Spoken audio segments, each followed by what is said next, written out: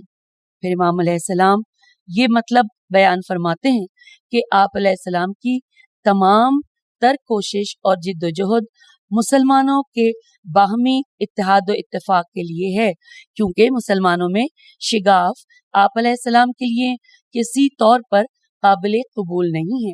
مولا فرما رہے ہیں کہ اور یاد رکھو کہ امت پیغمبر صلی اللہ علیہ وآلہ وسلم کی شیرازہ بندی اور اس کے اتحاد کا مجھ سے زیادہ خواہش مند کوئی نہیں ہے۔ Inverted comma close. آگے لکھا ہے کہ اگر میں نے جنگ صفین کا خطرہ مول لیا تھا تو اس لیے تھا کہ فتنہ و تفرقہ کے عوامل کو ختم کر دوں، اگر حکمیت کو مجبوراً قبول کیا تو بھی اس لیے تھا کہ شاید اتحاد کی بحالی کے لیے کوئی راہ نکل آئے، حالانکہ دوسرے لوگ پھوٹ ڈالنے کی کوشش میں ہیں اور چاہتے ہیں مملکت اسلامی کے کچھ حصوں کو جدا کر کے ان پر اپنی مستقل حکومت شروع کریں۔ پھر امام علیہ السلام فرماتے ہیں انورٹڈ کاما کہ جس کے ذریعے میں بہترین ثواب اور سرفرازی آخرت چاہتا ہوں، انورٹڈ کاما کلوز، لکھا یہ اس بات کی طرف اشارہ ہے کہ اگر میں وحدت امت اور ان کے درمیان الفت کے لیے کوشش کر رہا ہوں یا ان کی خرابیوں کی اصلاح کے لیے جد و جہد کر رہا ہوں تو یہ ان پر حکومت کرنے کے لیے نہیں بلکہ پروردگار کی رضایت اور خوشنودی کی طلب میں ہے۔ پھر امام علیہ السلام فرماتے ہیں انورٹڈ کاما کہ اور میں بہرحال اپنے عہد کو پورا کروں گا، انورٹڈ کاما کلوز۔ اس بارے میں مختلف امکانات ہیں کہ امام علیہ السلام نے اس سے کیا عہد کیا تھا جس کی طرف یہاں اشارہ ہو رہا ہے۔ پہلا امکان یہ ہے کہ آپ علیہ السلام نے فرمایا ہوگا کہ اگر تمہاری حکمیت اور قضاوت قرآن اور سنت نبی صلی اللہ علیہ وآلہ وسلم کے مطابق ہو تو میں اس عہد کا پابند ہوں گا۔ یقیناً اگر وہ لوگ قرآن اور سنت نبی صلی اللہ علیہ وآلہ وسلم کی بنیاد پر قضاوت کرنا چاہتے تو حق علی ابن ابی طالب علیہ السلام کے ساتھ تھا، کیونکہ امت اسلامی آپ علیہ السلام کے ہاتھوں پر بیعت کر چکی تھی اور معاویہ اس سلسلے میں باغی کا حکم رکھتا تھا، اور قبران قاف بے رے الف مد آ نون قبران صراحت کے ساتھ کہتا ہے کہ اگر کوئی حکومت اسلامی کے مقابلے میں بغاوت کرے تو اسے ہر صورت میں دبا دینا چاہیے، خواہ اس کے لیے جنگ ہی کرنا پڑے۔ چنانچہ ارشاد ہوتا ہے انورٹڈ کاما، اور یہ ارشاد سورہ حجرات کی آیت نمبر 9 ترجمہ، کہ پھر اگر ان دونوں میں سے ایک جماعت دوسری جماعت پر زیادتی کرے تو تم سب اس گروہ سے جو زیادتی کرتا ہے لڑو یہاں تک کہ وہ اللہ کے حکم کی طرف لوٹ آئے، انورٹڈ کاما کلوز۔ حدیث نبوی صلی اللہ علیہ وآلہ وسلم میں فرمایا گیا جو کہ بہار الانوار جلد نمبر 10 اور صفحہ نمبر 450 پر ہے، کہ فرمایا گیا کہ علی مال حق والحق مع علی، علی یدور ہی سما دار، نیز حدیث من کنت مولا فہذا علی مولا، اللہم والے من ولاہ و آد من آداہ، جسے داستان غدیر میں سبھی نے نقل کیا ہے۔ غرض یہ سب حضرت علی علیہ السلام کی حقانیت پر واضح دلائل ہیں، اگرچہ موسیٰ جیسا احمق ان حقائق کو سمجھ نہ سکا اور قرآن و سنت کے خلاف قضاوت کرتا رہا۔ پھر لکھا ہے کہ دینوری نے کتاب اخبار الطوال الف لام توئے واو الف لام اس میں نقل کیا ہے کہ حکمین کی تقرری سے متعلق عہد نامے میں یہ لکھا گیا تھا کہ عمرو بن عاص اور ابو موسیٰ اشعری سے الہی عہد و پیمان نیز رسول اللہ صلی اللہ علیہ وآلہ وسلم کا عہد لیا گیا ہے کہ قرآن کو اپنا امام اور پیشوا قرار دیں گے اور اس سے منحرف نہیں ہو جائیں گے، اور جو حکم قرآن میں نہ پائیں اس کے لیے سنت نبوی صلی اللہ علیہ وآلہ وسلم کی طرف رجوع کریں گے اور جان بوجھ کر اس کے خلاف قدم نہیں اٹھائیں گے، نیز شبہات کی بنیاد پر فیصلے نہیں سنائے جائیں گے۔ پھر لکھا ہے کہ دوسرا امکان یہ ہے کہ علی علیہ السلام نے اسے وعدہ دیا ہو کہ جیسے بھی ہو لوگوں کو اس بات کی اجازت نہ دے کہ اس کے حکم پر اعتراض کریں یا اسے کوئی نقصان پہنچائیں، خواہ حق سے منحرف ہوا ہو۔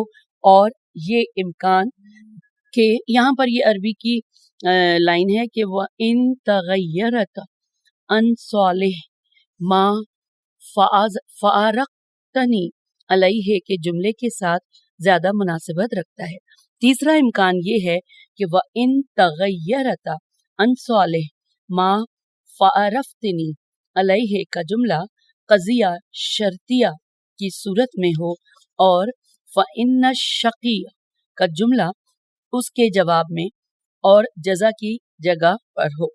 پھر لکھا ہے کہ اس صورت میں معنی یوں ہوں گے کہ اگر تم اس بات سے پلٹ جاؤ گے جو مجھ سے آخری ملاقات تک تمہاری زبان پر تھی اور حق و عدالت اور کتاب و سنت کے خلاف حکم کرو گے تو یقیناً بدبخت ہو جاؤ گے، کیونکہ بدبخت وہ ہے جو عقل و تجربے کے ہوتے ہوئے بھی اس کے فوائد سے محروم رہے، انورٹڈ کاما کلوز۔ پھر لکھا ہے کہ اس معنی کے مطابق وَسَعَافِي بِالَّذِي وَآیَتُ عَلَى نَفْسِي، یہ ترجمہ کہ میں تم سے کیا ہوا اپنا وعدہ نبھاؤں گا، انورٹڈ کاما۔ یہ جو جملہ ہے اس کا جملہ بعد کے جملوں سے جدا ہوگا، اور امام علیہ السلام نے صرف یہی وعدہ دیا تھا کہ اگر وہ کتاب و سنت کے مطابق حکم سنائیں تو انہیں تسلیم کریں گے۔ صالح ما فارقتنی علیہ کی تعبیر ممکن ہے اشارہ ہو اس جانب کہ ابو موسیٰ نے امام علیہ السلام کی خدمت میں وعدہ کیا تھا کہ میں اپنے فیصلوں میں قرآن و سنت سے منحرف نہ ہوں گا اور ظلم و شقاوت کی وادی میں قدم نہ رکھوں گا۔ پھر امام علیہ السلام اس مکتوب کے آخر میں ابو موسیٰ سے 2 نقطے بیان فرماتے ہیں۔ پہلا نقطہ یہ انورٹڈ کاما میں تو اس بات پر ناراض ہوں کہ کوئی شخص حرف باطل زبان پر جاری کرے یا کسی ایسے امر کو فاسد کر دے جس کی خدا نے اصلاح کر دی ہے، انورٹڈ کاما کلوز۔ یہ اس بات کی طرف اشارہ ہے کہ اگر تم حکمیت کے معاملے میں کتاب و سنت پر عمل کرو گے اور حق گوئی کے ساتھ اصلاح کی راہ پر چلو گے تو میں اس کا دفاع کروں گا۔ دیکھو، غلط بات زبان پر نہ لانا اور مسلمانوں کے معاملات میں فتنہ انگیزی سے باز رہنا۔ دوسرا نقطہ یہ کہ آپ علیہ السلام فرماتے ہیں انورٹڈ کاما کے لہٰذا جس بات کو تم نہیں جانتے ہو اس کو نظر انداز کر دو کہ شریر لوگ بری باتیں تم تک پہنچانے کے لیے اڑ کر پہنچا کریں گے، وسلام، انورٹڈ کاما کلوز۔ یہ ایک اہم مسئلہ ہے کہ ہر معاشرے میں 2 چیزیں فتنے کا سبب بن سکتی ہیں۔ پہلی بے بنیاد افواہیں جو بعض اوقات خود غرض افراد کی طرف سے جان بوجھ کر معاشرے کے نظام کو درہم برہم کرنے کے لیے پھیلائی جاتی ہیں، اور بعض اوقات کچھ غلطیوں اور مبالغہ آمیز خبروں کی وجہ سے بھی فتنے پیدا ہوتے ہیں۔ پھر یہ کہ بہت سے لوگ ہمیشہ کوئی نئی چیز سننے کے منتظر ہوتے ہیں، اور اسی طرح بعض لوگ دوسروں کو عجیب و غریب اور سنسنی خیز باتیں سنا کر لطف اندوز ہوتے ہیں، اور یہی باتیں بہت مضر افواہوں کے پھیلنے کا باعث بنتی ہیں۔ دوسری یہ کہ برے اور فاسد قسم کے لوگ جھوٹ، تہمت اور چغلخوری کے ذریعے یہ کوشش کرتے ہیں کہ معاشرے کے حساس عہدوں پر فائز افراد کے ذہنوں میں الجھن پیدا کریں اور انہیں لوگوں یا بعض خاص افراد کی نسبت بدگمان کر دیں۔ اور اس طرح بدگمانیوں اور اختلافات سے فائدہ اٹھائیں۔ عرب شاعر اس بارے میں کہتا ہے، ترجمہ ہم پڑھیں گے کہ یہ بد عقیدہ لوگ اگر کوئی اچھی بات سنے تو اسے چھپا دیتے ہیں، اور اگر کوئی بری خبر سنے تو فوراً اسے پھیلا دیتے ہیں، اور جب کوئی بھی بات نہ سنے تو جھوٹ ہی گھڑ لیتے ہیں۔ Inverted comma close.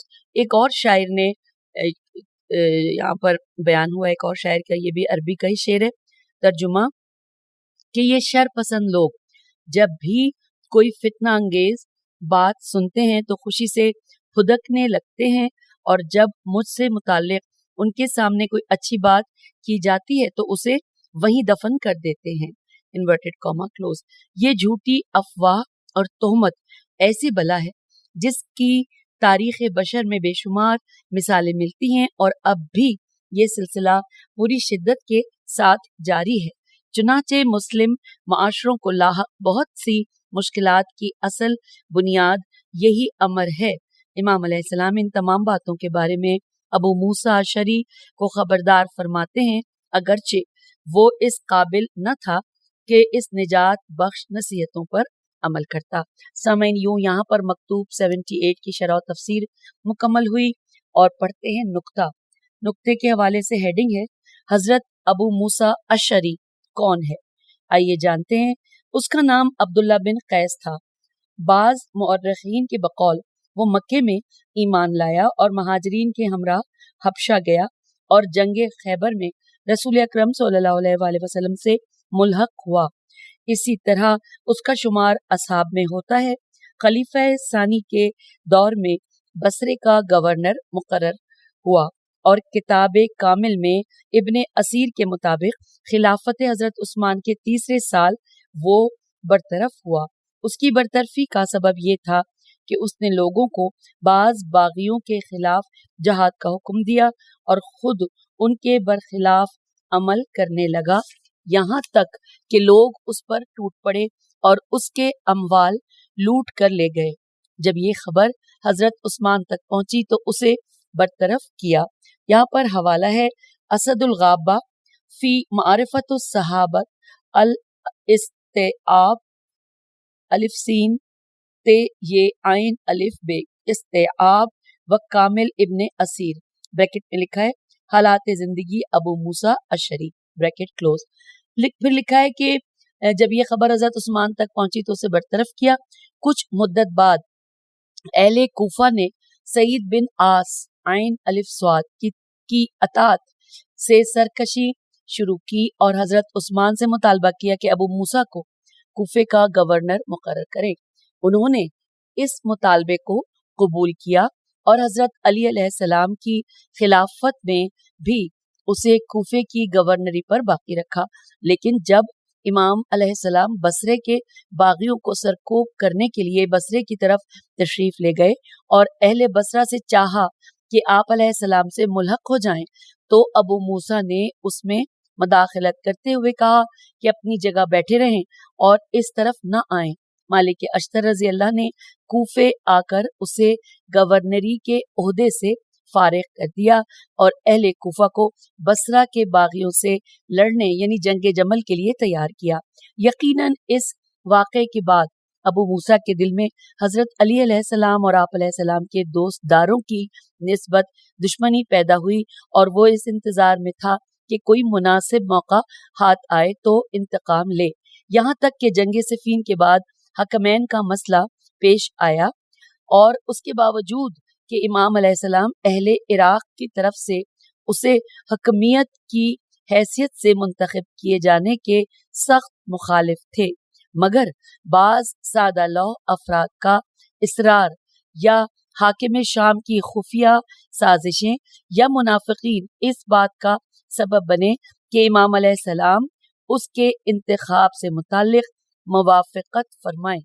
اب اسے انتقام کا بہترین موقع ہاتھ آیا تھا۔ اس بات کے برخلاف جو مشہور ہے کہ حکمیت کے معاملے میں عمرو و عاص نے اسے فریب دیا، اور اسی لیے اس کی سادہ لوحی اور حماقت ضرب المثل بن گئی۔ بعید نہیں کہ یہ کام ابو موسیٰ اور عمرو آس کی کوئی مشترکہ سازش ہو۔ اسے یقین تھا کہ حضرت علی علیہ السلام کی حکومت میں وہ زیادہ ترقی نہیں کر سکے گا، لیکن معاویہ کی حکومت میں اس کے لیے راہ کھلی تھی اور خوب مادی ترقی پا سکتا تھا۔ پھر لکھا ہے یہی وجہ ہے کہ اس کی مذمت میں شدید روایات وارد ہوئی ہیں جو اس بات کی نشاندہی کرتی ہیں کہ وہ ایک نہایت خبیث اور جرائم پیشہ شخص تھا۔ ابن ابی الحدید اس سے متعلق اپنی شرح نہج البلاغہ میں نقل کرتے ہیں کہ علی علیہ السلام فجر اور مغرب کی نمازوں کے بعد بعض لوگوں پر لعنت کرتے تھے، جن میں سے ایک ابو موسیٰ اشعری تھا۔ حوالہ ہے شرح نہج البلاغہ ابن ابی الحدید جلد نمبر 2 صفحہ نمبر 260۔ پھر لکھا ہے کہ شیخ صدوق رحم اللہ نے کتاب خصال میں حضرت ابو ذر رضی اللہ سے نقل کیا ہے کہ رسول اکرم صلی اللہ علیہ وآلہ وسلم نے فرمایا، اولین و آخرین میں بدترین لوگ 12 افراد ہیں، اور 6 افراد اولین میں سے اور 6 افراد آخرین میں سے، اور عبداللہ بن قیس ابو موسیٰ اشعری کو ان 6 افراد میں شمار کیا ہے، اور اسے اس امت کے سامری سے تشبیہ دی ہے۔ یہ تشبیہ اس بات کا پتہ دیتی ہے کہ وہ ایک پیچیدہ فریبی اور خطرناک شخص تھا۔ امام علی بن موسیٰ رضا علیہ السلام کی ایک روایت میں نقل ہوا ہے کہ ابو موسیٰ اشعری سے اظہار بیزاری خالص اسلام ہے اور وہ جہنم کے کتوں میں سے ایک ہے۔ حوالہ نوٹ کیجئے بہار الانوار جلد نمبر 10 صفحہ نمبر 358 حصہ نمبر 1۔ اسی طرح اور بھی متعدد روایات اس کی مذمت میں وارد ہوئی ہیں، اور کتاب معجم الرجال میں آیت اللہ خوئی رحم اللہ کے مطابق اس کی باطنی خباثت اور حضرت امام علی علیہ السلام سے دشمنی اور عداوت سب پر واضح تھی۔ اس کی رسوائی کے لیے یہی کافی ہے کہ اس نے حکمیت کے واقعے میں اپنے خیال میں امیر المومنین علیہ السلام کو خلافت سے معزول کیا۔ حوالہ نوٹ کیجئے معجم الاحادیث جلد نمبر 10 صفحہ نمبر 287۔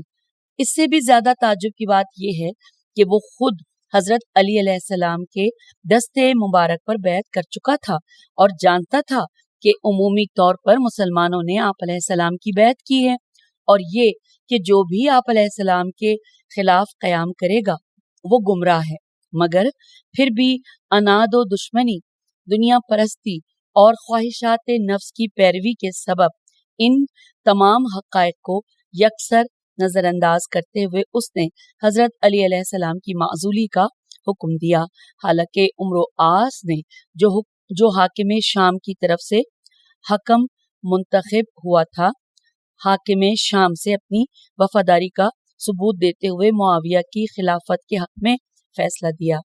ان قرائن میں سے ایک جو مسئلہ حکمین میں ابو موسیٰ کا انتخاب باقاعدہ ایک سازش پر مبنی ہونے کی نشاندہی کرتے ہیں، وہ داستان ہے جو طبری نے اپنی تاریخ میں نقل کی ہے۔ وہ سن 60 ہجری کے حوادث کے ذیل میں لکھتے ہیں کہ ابو موسیٰ اشعری حاکم شام کے پاس اس حال میں پہنچا جبکہ وہ ایک سیاہ حبہ پہنے ہوئے تھا۔ اس نے حاکم شام کو سلام کرتے ہوئے کہا، السلام علیکہ یا امین اللہ۔ حاکم شام نے اس کے سلام کا جواب دیا۔ جب وہ حاکم شام کے پاس سے نکل گیا تو حاکم شام نے کہا، یہ بوڑھا میرے پاس اس لیے آیا تھا کہ میں اسے کسی شہر کی گورنری پر لگا دوں، لیکن خدا کی قسم میں ایسا نہیں کروں گا کیونکہ جانتا تھا کہ وہ لوگوں کے درمیان ناپسندیدہ ہے۔ اب سامعین حوالہ پہلے نوٹ کیجئے، تاریخ طبری جلد نمبر 4 صفحہ 245، نیز کامل ابن اسیر جلد نمبر 4 صفحہ نمبر 12۔ یہ 12 ہے یا 13 ہے کیونکہ تھوڑا سا مٹا ہوا ہے، اور یہاں پر ہم نے مکتوب 78 کو مکمل کر لیا۔